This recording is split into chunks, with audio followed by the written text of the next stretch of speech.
MTV news Kannada ವಾಹಿನಿಗೆ ಸ್ವಾಗತ. ದಿನಾಂಕ 12/3/2025 ಬುಧವಾರ ಶಿವಮೊಗ್ಗ ನಗರದಲ್ಲಿ ಲವ್ ಜಿಹಾದ್ ಪುಸ್ತಕ ಲೋಕಾರ್ಪಣೆ ಸಮಾರಂಭ ಹಮ್ಮಿಕೊಳ್ಳಲಾಗಿದೆ.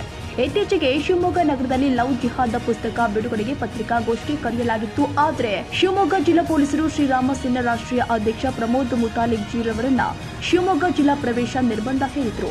ನಿರ್ಬಂಧವನ್ನ ಪ್ರಶ್ನಿಸಿ ಉಚ್ಚ ನ್ಯಾಯಾಲಯದಲ್ಲಿ ನಿರ್ಬಂಧವನ್ನ ಪ್ರಶ್ನಿಸಲಾಗಿತ್ತು. ಇದೀಗ ಉಚ್ಚ ನ್ಯಾಯಾಲಯ ಪ್ರಮೋದ್ ಜಿ ಮುತಾಲಿಕ್ ಅವರ ನಿರ್ಬಂಧವನ್ನ ತೆರವುಗೊಳಿಸಲಾಗಿದೆ. ಹೀಗಾಗಿ ಪುಸ್ತಕದ ಬಿಡುಗಡೆ ಸಮಾರಂಭವನ್ನ ನಾಳೆ ಅಂದ್ರೆ ದಿನಾಂಕ 12/3/2025 ಬುಧವಾರ ಹಮ್ಮಿಕೊಳ್ಳಲಾಗಿದೆ. ನಮಸ್ಕಾರ.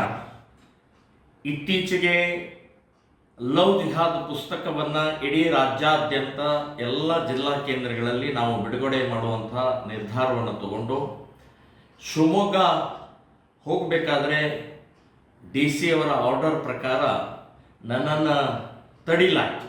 ನಿರ್ಬಂಧನೆ ಒಂದು ವಾರದವರೆಗೆ ಅದನ್ನು ನಿರ್ಬಂಧನೆ ಮಾಡಿದರು.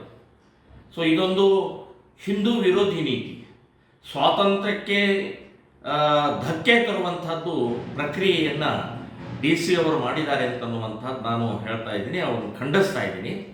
ಈಗ ಕೋರ್ಟ್ ಮೂಲಕ ನಾವು ಅದನ್ನು ನ್ಯಾಯವನ್ನು ನಾವು ಗಳಿಸಿದ್ದೀವಿ. ಅಂದರೆ ನಮಗೆ ಸ್ಟೇ ಸಿಕ್ಕಿದೆ ಮತ್ತು ಪುಸ್ತಕ ಬಿಡುಗಡೆಗೆ ನೀವು ಭಾಗವಹಿಸ್ಬೋದು, ಬಿಡುಗಡೆ ಮಾಡ್ಬೋದು ಅಂತನ್ನುವಂಥದ್ದು ನ್ಯಾಯಾಲಯ ಹೇಳಿದ್ದು ನಮಗೆ ಹರ್ಷದಾಯಕವಾದ.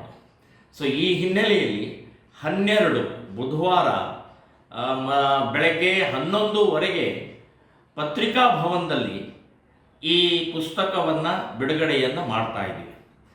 ಸೊ ಈ ಪುಸ್ತಕ ಬಿಡುಗಡೆಯ ಸಮಾರಂಭಕ್ಕೆ ತಾವೆಲ್ಲರೂ ಬರಬೇಕು ಮತ್ತು ಈ ಪುಸ್ತಕ ಬಿಡುಗಡೆಗೆ ಪ್ರತಿಷ್ಠಿತ ಅಡ್ವೊಕೇಟ್ಗಳು, ಮಹಿಳಾ ಅಡ್ವೊಕೇಟ್ಗಳು ಮತ್ತು ಮಹಿಳಾ ಇನ್ನಿತರೆ ಪ್ರಮುಖರು ಭಾಗವಹಿಸ್ತಾ ಇದ್ದಾರೆ. ನಾನು ಇರ್ತೀನಿ. ನಮ್ಮ ರಾಜ್ಯದ ಶ್ರೀರಾಮ ಸೇನಾ ಸಂಘಟನೆಯ ರಾಜ್ಯ ಅಧ್ಯಕ್ಷರಾದಂಥ ಗಂಗಾಧರ್ ಕುಲಕರ್ಣಿಯವರು ಇರ್ತಾರೆ ಮತ್ತು ಲವ್ ಜಿಹಾದ್ ದಕ್ಷಿಣ ಕರ್ನಾಟಕದ ಪ್ರಮುಖರಾದಂಥ ಸುಂದರೇಶ್ ನರ್ಗಲ್ ಅವರು ಕೂಡ ಇರ್ತಾರೆ. ಸೊ ಈ ಕಾರ್ಯಕ್ರಮ ಯಶಸ್ವಿಗೊಳಿಸೋಗೋಸ್ಕರ ತಮ್ಮೆಲ್ಲರ ಸಹಕಾರ ಇರಲಿ. ಸೊ ಈ ಪುಸ್ತಕ ಬಿಡುಗಡೆಯ ಉದ್ದೇಶ ಹಿಂದೂ ಹೆಣ್ಣು ಮಕ್ಕಳ ಸುರಕ್ಷತೆ ಅಂತನ್ನುವಂಥದ್ದು ಸ್ಪಷ್ಟವಾಗಿ ನಾನು ಹೇಳ್ತಾ ಇದ್ದೀನಿ. ಜೈ ಶ್ರೀರಾಮ್. ತಾಜಾ ಸುದ್ದಿಗಾಗಿ ಎಂಟಿವಿ ನ್ಯೂಸ್ 24/7ಗೆ ಸಬ್ಸ್ಕ್ರೈಬ್ ಮಾಡಿ ಮತ್ತು ಬೆಲ್ ಐಕಾನ್ ಅನ್ನು ಒತ್ತಿ. ತಪ್ಪದೇ ಲಿಂಕ್ ಶೇರ್ ಮಾಡಿ.